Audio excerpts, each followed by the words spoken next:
کہ جس نے مجھ پر ایک مرتبہ درود پاک پڑھا، اللہ کریم اس پر کتنی رحمت نازل فرماتا ہے؟ بولیں ذرا بلند آواز سے۔ بہت مرتبہ حدیثیں سنی نا ماشاءاللہ، بار بار یہ حدیث سن کے تو آپ بھی ذرا بولیں کتنی مرتبہ؟ فرمائیں جس بندے پر رب کی 10 مرتبہ رحمتیں نازل ہوں تو اس بندے پر کوئی غم ہو سکتا ہے؟ کوئی پریشانی آ سکتی ہے؟ نہیں آ سکتی نا۔ تو پھر پڑھیں الصلاۃ والسلام علیک یا رسول اللہ وعلی آلک واصحابک یا حبیب اللہ۔ میں انشاءاللہ 15 سے 20 منٹ تک میں آپ لوں گا، کیونکہ جو محفل ہو اس میں جو بنیادی چیز وہ بیان ہے، کیونکہ ہماری اصلاح بیان کے ساتھ ہوتی ہے۔ نعت پڑھنا بہت اچھی بات ہے، سعادت مل جائے تو یوں سمجھو کہ غنیمت ہے، لیکن اگر بیان کے ذریعے ہمارا عقیدہ، ہماری جو روحانی کیفیت ہے وہ درست ہوتی ہے، ہمارا عقیدہ بھی درست ہوتا ہے اور ہمیں دنیا کے اندر رہنے کا سلیقہ ملتا ہے۔ آج میں جو آپ کی خدمت میں موضوع لے کر آ رہا ہوں، بہت ہی پیارا موضوع ہے، اس کا نام ہے گناہوں کی وجہ سے ایمان برباد ہو جانا۔ کتنا پیارا موضوع ہے، تو آپ غور سے جتنی دیر بھی آپ بیان سنیں تو کوشش کیجیے گا توجہ کے ساتھ بیٹھیے گا، تاکہ جو باتیں میں بیان کر رہا ہوں وہ ہمارے دل پر لگیں اور ہم جو ہے گناہوں سے بچنے والے بن جائیں۔ عمر بن عبدالعزیز علیہ رحمہ سے منقول ہے کہ راستے میں ایک رات مسجد کی طرف جا رہا تھا، راستے میں چند عورتوں کو دیکھا وہ رو رہی تھی۔ میں نے ان سے رونے کی وجہ پوچھی تو انہوں نے کہا کہ ہمارا ایک مریض ہے، ہم ان کو بار بار کلمہ شریف پڑھاتے ہیں لیکن وہ کلمہ شریف نہیں پڑھتا۔ حضرت تشریف لے گئے، اس بچے کے قریب گئے اور اس کو بولا کہ پڑھ لا الہ الا اللہ، لیکن اس نے کیا کہا؟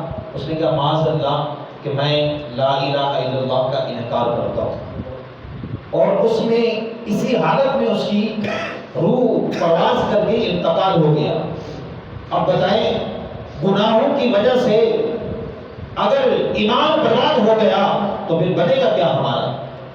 جب وجہ پوچھی گئی کہ یہ مسلمان تھا، نمازی تھا، مگر یہ کون سی ایسی وجہ ہے، تو بتایا گیا کہ یہ شراب پیتا تھا۔ کیا پیتا تھا؟ شراب۔ فرمایا کہ اسلام کے اندر شراب جو ہے ام الخبائث ہے، یعنی کہ گناہوں کی ماں ہے، گناہوں کی جڑ ہے، اور جو شراب پیتا ہے اس کے ایمان جانے کا خطرہ ہے، اندیشہ ہے کہ اس کا ایمان برباد نہ ہو جائے۔ اللہ تعالیٰ الحفیظ والامان، یعنی کہ اللہ تعالیٰ ہمارے ایمان کی حفاظت فرمائے۔ اگر گناہوں کی وجہ سے گناہ کرتے کرتے اگر ایمان برباد ہوگا تو بنے گا کیا؟ یعنی دنیا بھی گئی اور آخرت بھی گئی۔ اور دوسرا واقعہ میں آپ کی خدمت میں عرض کروں گا۔ حضرت فضیل بن عیاض بڑے مشہور بزرگ ہیں، اپنے ایک شاگرد کے پاس تشریف لائے اور ان کو کلمے کی تلقین کی، تو جس وقت اس کی روح قریب تھی، یعنی کہ وہ روح قبض ہونے والی تھی، اس وقت آپ تشریف لائے اور کہا بیٹا پڑھ لا الہ الا اللہ۔ اس نے کہا کہ معاذ اللہ میں کلمہ نہیں پڑھتا اور میں قرآن کے اعتقاد اور اس کلمہ سے میں بیزار ہوں، معاذ اللہ۔ تو اس کا اسی حالت میں انتقال ہوا، یعنی بے ایمان ہو کے مرا، ایمان کی حالت میں نہیں مرا، کفر کی حالت میں مرا۔ تو جب اس کی یعنی کہ اس کے مرنے کے بعد اس استاد کے خواب میں آتا ہے اور استاد خواب میں پوچھتا ہے کہ اے شاگرد، تو مسلمان تھا، میرا شاگرد تھا، مگر یہ تم آخر یعنی کہ موت کے بعد تم نے کلمہ کا انکار کر دیا، اللہ تعالیٰ کی وحدانیت کا انکار کیا، اس کی کیا وجہ ہے؟ تو اس نے کہا کہ مجھے ڈاکٹر نے سال کے بعد ایک پیالہ شراب کا پینے کے لیے کہا کہ اگر تم اس پیالے کو پی لو گے تو تمہاری صحت درست رہے گی، اگر تم نہیں پیو گے تو تمہیں انفیکشن، باڈی میں انفیکشن پیدا ہو جائے گا اور تم مرض میں مبتلا ہو جاؤ گے۔ تو اس نحوست کی وجہ سے میرا ایمان سب ہو گیا، مجھ سے ایمان کی دولت چھین لی گئی اور میں بےایمان ہو کے مرا۔ آپ یہ تصور کریں کہ جو ایک دوائی کے طور پہ سال کے بعد ایک پیالہ شراب کا پیتا ہے تو اس کا ایمان بھی سلامت نہیں رہتا ہے، مگر جو اس کو بے تکلفی کی حالت میں پیتے ہیں، جو اس کو جو ہے یوں سمجھے کہ ایک پانی واٹر سمجھ کر اس کو پیتے ہیں اور بار بار پیتے ہیں، تو ان کا کیا ہوگا؟ ان کی تو دنیا بھی تباہ برباد ہو گئی اور آخرت بھی برباد ہو گئی۔ حضرت عمر فاروق رضی اللہ تعالیٰ عنہ، آپ جو ہے نا، یعنی کہ آپ کی حکومت 24 لاکھ برابر پر نہیں، اور آپ حقوق العباد کا ایسا خیال کرتے تھے کہ سامنے اگر کوئی بادشاہ بھی ہوتا، اگر اس نے بھی ظلم کیا ہوتا تو وہ بھی حق دلوا دیتے۔ تو ایک شہد غسان جو حضرت عمر رضی اللہ تعالیٰ کی حکومت میں ایک بادشاہ تھا، جب یہ ایمان لے آئے نا شہد غسان، تو حضرت عمر فاروق رضی اللہ تعالیٰ بہت خوش ہوئے، کیونکہ ظاہر ہے کہ جب کوئی بادشاہ ایمان لے کر آتا ہے تو اس کی رعایا اور بہت سارے جو لوگ اس کے انڈر میں ہوتے ہیں وہ بھی ایمان لے کر آتے ہیں۔ تو حضرت عمر فاروق رضی اللہ تعالیٰ بہت خوش ہوئے اس دن۔ مگر ایک مرتبہ شہد غسان نے بازار میں گیا تو اس کی یعنی قمیض تھی وہ نیچے لٹکی ہوئی تھی، تو کسی عربی کا پاؤں آ گیا، اور جیسے پاؤں آیا تو اس شہد غسان نے اس کو تھپڑ مارا، زور سے اس کو ایسا تھپڑ مارا کہ اس عربی کا دانت ٹوٹ گیا۔ اب وہ عربی حضرت عمر فاروق رضی اللہ تعالیٰ کی خدمت میں حاضر ہوتے ہیں اور عرض کرتے ہیں کہ اس شہد غسان نے مجھے ظلماً تھپڑ مارا ہے، میں نے غلطی سے اس کی قمیض پر میرا پاؤں چلا گیا، مگر اس نے مجھے تھپڑ ایسا زور سے مارا کہ میرا دانت چلا گیا، میرا دانت ٹوٹ گیا۔ اب ہوا کیا، حضرت عمر فاروق رضی اللہ تعالیٰ نے اس کو بلایا، وہاں پر عدالت میں بلایا کہ آپ نے اس کو تھپڑ جو ظلماً مارا ہے، اس کا اسلام کے اندر، شریعت کے اندر قصاص دینا پڑے گا۔ اب وہ کہتا ہے کہ میں تو بادشاہ ہوں اور یہ ایک معمولی سا بندہ، ایک عام سا بندہ، میں کیسے اسے قصاص دوں، میں کیوں اس کے آگے جھکوں؟ تو حضرت عمر فاروق رضی اللہ تعالیٰ نے فرمایا کہ اسلام کے اندر کوئی بڑا چھوٹا نہیں ہے، سب برابر ہے، اسلام کے اندر کوئی بادشاہ نہیں ہے، اگر آپ نے اس پر ظلم کیا تو پھر اس کی سزا آپ کو بھگتنی پڑے گی۔ اس نے کہا کہ مجھے 1 دن کا ٹائم دو۔ کیا کہا؟ 1 دن کا ٹائم دو۔ اب دوسرے دن وہ اسلام سے انکار کر کہ میں اسلام سے انکار کرتا ہوں، معذرت۔ آپ یہ تصور کریں کہ اگر کسی پر ظلم ہم کر رہے ہیں تو یہ گناہوں کی نحوست کی وجہ سے یہ بھی سبب ہو سکتا ہے کہ اس سبب کی وجہ سے، کسی پر ظلم کرنے کی وجہ سے ہمارا ایمان چلا جائے، کیونکہ اس نے ایک مسلمان پر ظلم کیا۔ جب اس کو قصاص کے لیے بلایا تو اس نے کہا کہ میں تو بادشاہ ہوں، میں کیسے اس کے آگے جھکوں، اور اس کا ایمان سلب کر لیا گیا، بے ایمان ہو کے مرا۔ تو میرے میٹھے اسلامی بھائیو، آج اس محفل میں آپ تشریف لانے والے، آپ توجہ کریں، اللہ تعالیٰ کی خفیہ تدبیر سے ڈریں۔ ہمارے حق میں کیا فیصلہ ہونے والا ہے ہمیں پتہ نہیں۔ حدیث مبارکہ میں آتا ہے کہ اللہ تبارک و تعالیٰ نے کسی کو مسلمان پیدا کیا، وہ اسی پر قائم رہے گا، وہ اسی کے ساتھ اٹھایا جائے گا، اور اللہ تبارک و تعالیٰ نے کسی کو کافر پیدا کیا اور اسی پر وہ قائم رہے گا اور اسی کے ساتھ کفر کے ساتھ اٹھایا جائے گا۔ پھر اللہ تعالیٰ نے فرمایا کہ کچھ ایسے بندے بھی ہیں کہ اللہ تعالیٰ نے جن کو مسلمان پیدا کیا، مگر جب مسلمان ہونے کے بعد جب وہ گناہوں کی نحوست ایسی ان پر وبال پڑتا ہے تو وہ کفر کی حالت میں مر جاتے ہیں۔ جیسے کہ میں نے ابھی آپ کے سامنے 2-4 واقعے بیان کیے، یہ مسلمان تھے مگر گناہوں کی نحوست کی وجہ سے کیا ہو گئے؟ غیر مسلم ہو گئے، کفر سے انہوں نے اسلام سے انکار کر لیا۔ تو فرمایا کہ کچھ لوگ کافر ہوتے ہیں، دنیا میں کفر کی حالت میں پیدا ہوتے ہیں، لیکن وہ آخری وقت میں مرنے سے پہلے وہ اسلام کی دولت سے کامیاب ہو گئے۔ تو یہ جو 3-4 باتیں، اس کو آپ اپنی زندگی کے اندر دیکھیں کہ اللہ نہ کرے آج ہم نمازیں نہیں پڑھ رہے، آج قرآن پاک سے دور ہیں، آج اللہ اس کے محبوب صلی اللہ علیہ وسلم کی مبارک فرمان سے ہم دور ہیں۔ ان گناہوں کی نحوست کی وجہ سے اگر ہمارا ایمان برباد ہو گیا اور کسی پر ظلم کرنے کی وجہ سے ہمارا ایمان برباد ہو گیا تو پھر بنے گا کیا ہمارا کیا بنے گا؟ اور اسی طریقے سے ایک شخص نے مچھلی پکڑی اور مچھلی پکڑنے جا رہا تھا، تو ایک مرد تھا، وہ طاقتور آدمی تھا، اس نے اس نے مچھلی لی۔ اب وہ شخص بیچارہ محنت کر کے بڑی مشقت سے اپنے بچوں کے پیٹ پالنے کے لیے اس نے مچھلی پکڑی، لیکن ایک بڑا آدمی طاقتور تھا، اس کے پاس طاقت کا گھمنڈ تھا، اس نے اس کو دھکے مار کر اس مچھلی اس سے چھین لی۔ مچھلی چھینی تو جیسے چھینی نا تو مچھلی کے اندر جو دانت ہوتے ہیں اس کی انگلی اس دانت کے اندر پھنسی اور وہاں پر ایک چھوٹا سا زخم ہو گیا. اب وہ چلا گیا. اب وہ جو مظلوم تھا وہ بھی چلا گیا. مظلوم کیا کر سکتا ہے طاقتور کے سامنے؟ آج اگر ہمارے سوسائٹی ہمارے معاشرے میں اگر جو ظلم ہو رہا ہے، جو بیچارہ مظلوم ہے وہ کچھ بھی نہیں کر سکتا وہ، لیکن مظلوم کی جو بد دعا ہے وہ ڈائریکٹ اللہ تعالیٰ کی بارگاہ میں قبول ہوتی ہے. تو مظلوم کی بد دعا سے بچو، کیونکہ تم نے تو ظلم کر کے سو جانا ہے، مگر مظلوم کی جو فریاد ہے وہ اللہ تعالیٰ کی بارگاہ میں قبول ہو جاتی ہے. اور تم ایسی بیماری میں ایسی بے ایمان موت مرو گے کہ پھر پتہ ہی نہیں چلے گا. تو وہ مچھلی جب اسے ظلم لے کر اس کو دھکے مار کے اس کو بھگایا تو چھیننے میں اس کی انگلی پر ایک زخم ہو گیا. جب زخم بڑا تو ڈاکٹر کے پاس گیا تو اس نے کہا کہ اس انگلی کو کاٹنا پڑے گا. کیا کرنا پڑے گا؟ آپ جاگ رہے ہیں نا، تھوڑا سا توجہ کریں گے بس اختتام کی طرف. انگلی کو کاٹنا پڑے گا. اس نے انگلی کٹوا دی. کچھ دن کے بعد پھر یہ زخم پھیلا. پھر ڈاکٹر کے پاس گیا. اس نے کہا کہ تمہارا پورا جو ہاتھ ہے اس کو کاٹنا پڑے گا، اس پنجے کو. اللہ اکبر. اب اس پنجے کو بھی کاٹ لیا گیا. کچھ دن کے بعد پھر وہ زخم بڑھتا گیا.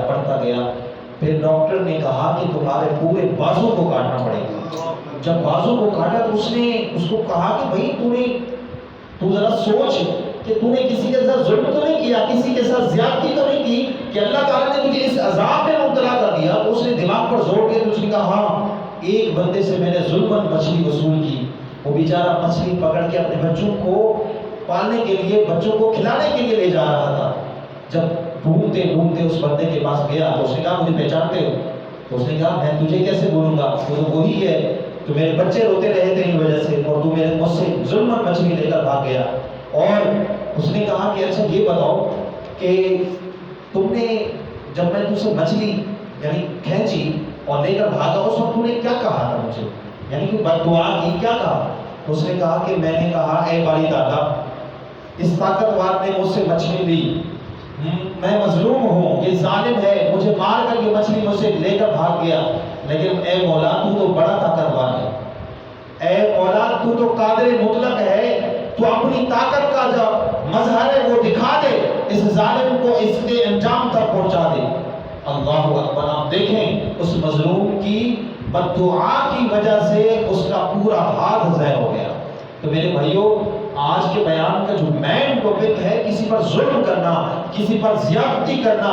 آپ یہ نہ کہو کہ میں ظلم کر کے چین کی نیند سو جاؤں گا، میں بڑا بن جاؤں گا، میں جو ہے میری شہرت بڑھ جائے گی. نہیں، بلکہ یہ ظلم کر کر تم نے اپنی پاؤں پر کلہاڑی ماری ہے، اور یہ تمہارا دنیا کے اندر بھی اور آخرت کے اندر جو ہے حشر، دنیا کے اندر بھی ظاہر ہوگا اور آخرت کے اندر بھی اس کی بڑی سزا ملے گی.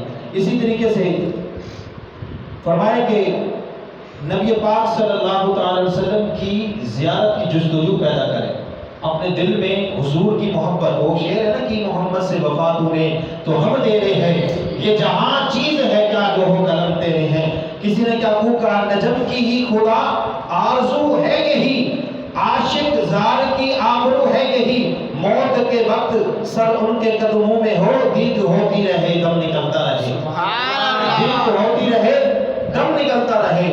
آرزو پیدا کرو، اے باری تعالیٰ ہمیں محبوب کا جلوہ دکھا، ہم سوئے ہوں اور ہمارے مقدر جاگ اٹھے ہوں اور پیارے آقا کی زیارت ہو. قبر میں جب جائیں حضور کے جلوے نظر آ جائیں، حضور تشریف لے آئیں. یہ جستجو پیدا کرو میرے پیارے اسلامی بھائیوں، یہ اپنے اندر یہ اٹریکشن پیدا کرو کہ ہمیں کملی والے کی زیارت ہو جائے، کیونکہ جس نے حضور کو دیکھ لیا پھر اس حضور کی شفاعت اس پر واجب ہو گئی.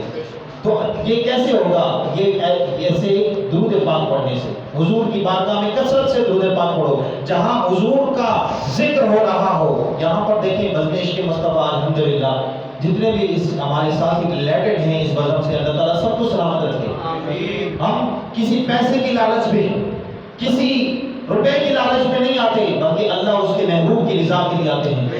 اور الحمدللہ یہ جب ہم نے اس پلیٹ فارم پر کام کیا اور آپ کے سامنے جگہ جگہ پورے گلستان جوہر میں یہ کیوں محفلیں ہو رہی ہیں؟ کیونکہ رب نے اس کا ذکر قرآن میں فرمایا کہ وَرَفَعْنَا لَكَ ذِكْرَا. آئے محبوب آپ کے ذکر کو، آپ کے رب نے بلند کر دیا. ہمارا کوئی کمال نہیں, ہماری کوئی اوقات نہیں, ہماری کوئی مجال نہیں. ہم کون ہوتے ہیں؟ یہ تو اس کا کرم ہے کہ اللہ تعالیٰ نے ہمیں اس راستے پہ لگا دیا. یہ ہماری خوش نصیبی ہے. یقین کرو آج اس پرفتن دور میں, آج اس سوشل میڈیا کے دور میں اگر تمہیں یہ سعادت مل جائے, تمہیں یہ مرتبہ مل جائے کہ تم حضور کی ذکر کی محفل میں آؤ, تم نماز پڑھنے والے بن جاؤ, تم قرآن پاک کی تلاوت کرنے والے بن جاؤ, تم مساجد میں باجماعت نماز ادا پڑھنے والے بن جاؤ, تو تمہارے لیے یہ خوش نصیبی کی بات ہے کہ اس پرفتن دور میں اللہ تعالیٰ نے تمہیں دین کے راستے پر چن دیا. اور فرمایا کہ جو توبہ کرتا ہے الذنب کمن لا, یعنی کہ ایک روایت ہے کہ جو التائب کمن لا ذنب لہ, یعنی جو اللہ تبارک و تعالیٰ کی بارگاہ میں توبہ کرتا ہے نا تو اللہ تعالیٰ کو وہ محبوب بن جاتا ہے اور ایسا گناہوں سے پاک ہو جاتا ہے جیسے اس نے گناہ کیے ہی نہ ہو. میں آخری واقعہ ذکر کر کے میں اپنے بیان کا اختتام کروں گا. توبہ کے حوالے سے اگر گناہ صادر ہو جائیں, کیونکہ انسانی فطرت ہے, انسان خطا کا ایک پتلا ہے, گناہ صادر ہو جاتے ہیں, مگر رب فرماتا ہے کہ جب گناہ ہو جائے اگر بندہ نادم ہو کر شرمندہ ہو کر میری بارگاہ میں آ جائے, ایک سجدے کے بدلے میں سارے گناہوں کو بخش دیتا ہوں.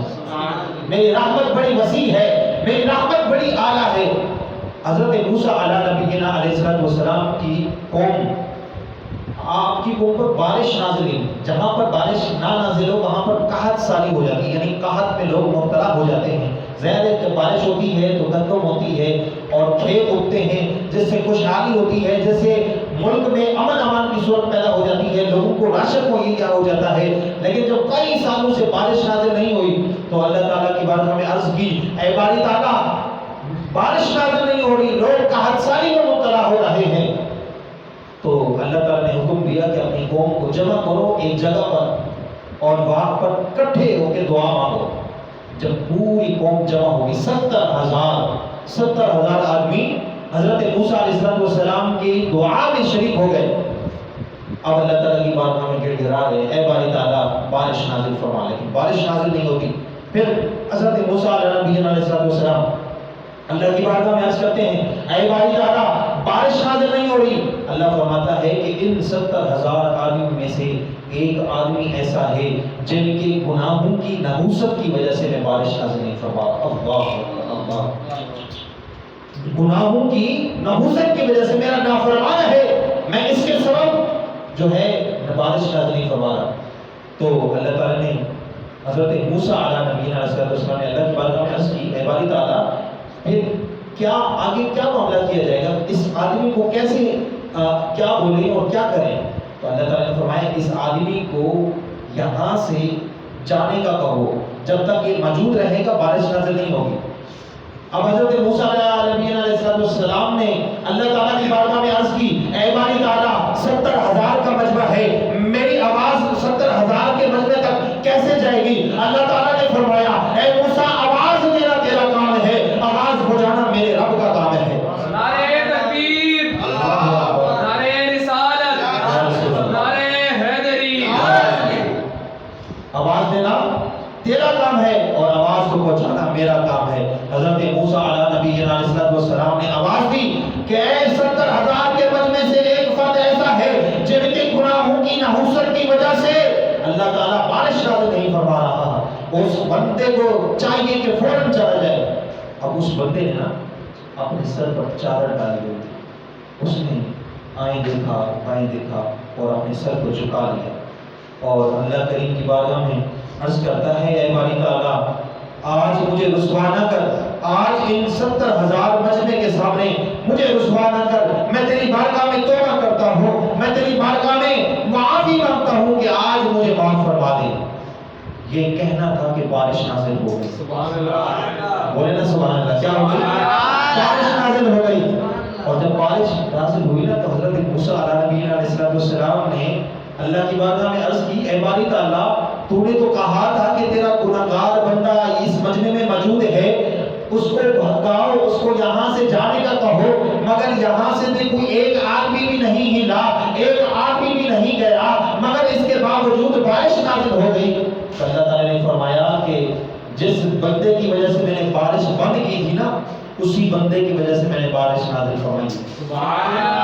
اب حضرت موسیٰ علیہ السلام نے اللہ کی بارگاہ میں عرض کی اے باری تعالیٰ اس بندے کو ذرا زیارت تو کرواؤ, اس بندے کو میں دیکھنا چاہتا ہوں کہ ایسا کون سا خوش نصیب بندہ ہے کہ جن کے نحوست کی وجہ سے پہلے بارش نہیں نازل ہو رہی تھی مگر اس کی توبہ ایسی اللہ کی بارگاہ میں قبول ہوئی کہ اسی کی برکت سے بارش نازل ہوئی. تو اللہ تعالیٰ نے کیا فرمایا؟ اللہ تعالیٰ نے فرمایا, ذرا اس توجہ کیجیے گا, اللہ تعالیٰ نے فرمایا کہ اے میرے موسیٰ, جب وہ میرا نافرمان بندہ تھا تب میں ان کے گناہ سامنے نہیں کیے, تب میں نے اس کو رسوا نہیں کیا. اب جب میرا وہ فرما بردار بندہ ہو گیا ہے, جب وہ میرا جو اتباع کرنے والا, جب میرا محبوب بندہ ہو گیا ہے, اب میں اس کو زمانے کے سامنے کیوں رسوا کروں؟ تو دیکھیں رب کتنا رحیم ہے, رب کتنا کریم ہے. وہ تو گناہوں کو بخشنے والا ہے, وہ تو چاہتا ہے کہ میرے بندے آئیں, ایک سجدے کے بدلے, ایک آنسو کے قطرے کے بدلے میں سارے گناہوں کو بخش دے گا. ہماری کیا کیفیت ہے آج معاشرے میں, آج ہماری سوسائٹی میں دیکھیں کیا ہو رہا ہے سوشل میڈیا پر, جہاں جہاں گناہوں کے سلسلے, کوئی موبائلوں میں گناہوں بھرے مناظر دیکھ رہا ہے, کوئی ڈانس, کوئی میوزک اور مختلف چیزیں, گناہوں بھرے آلات آگے ہیں, اس میں بندہ مصروف ہے. تو یہ جوانی گناہوں کے لیے نہیں بنی بلکہ اللہ تعالیٰ کی عبادت کے لیے بنیں گے. اللہ تعالیٰ نے فرمایا کہ میں نے جنات کو اور انسانوں کو خالص اپنی عبادت کے لیے پیدا کیا. تو انسان اس دنیا میں آنے کا مقصد جو ہے وہ اللہ تعالیٰ کی عبادت تھا, اللہ تعالیٰ کو راضی کرنا تھا, مگر ہم نے اپنے مقصد کو بھلا دیا. اس لیے مسلمان خوار ہو رہے ہیں, دنیا کے سامنے ذلت کا سامنا کر رہے ہیں. اے مسلمانوں, اگر تم نے کامیاب ہونا چاہتے ہو تو پھر حضور کی غلامی کو اختیار کر لو, تمہاری دنیا بھی بہتر ہو جائے گی اور تمہاری آخرت بھی بہتر ہو جائے گی. اللہ کریم سے دعا کرتے ہیں کہ جو درس ہوا اس کو سمجھنے, سیکھنے, اس پر عمل کرنے کی توفیق عطا فرمائے. اور اللہ کریم ہمارے رضا بھائی جنہوں نے اس گھر میں قرآن خوانی اور ساتھ میں پلس محفل کا اہتمام کروایا, اللہ پاک اس جگہ پر کرو رحمت نازل فرمائے.